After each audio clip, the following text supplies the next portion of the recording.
এই যে বলের একক হলো নিউটন নাকি রাখলাম। আর কে তোকের একক বের করবো যেহেতু, তাহলে রাশিমালা থেকে কিন্তু একক বের করা যায়, রাশিমালা থেকে এককটা বের করা যায়। তাহলে এই যে Q1 তার জন্য আমি কুলম, আবার আর একটা Q1, আবার আর একটা কুলম, ঠিক আছে।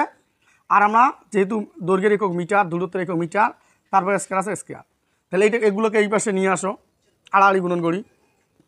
তাহলে K C square equal to এই যে C square equal to N M square, ঠিক আছে।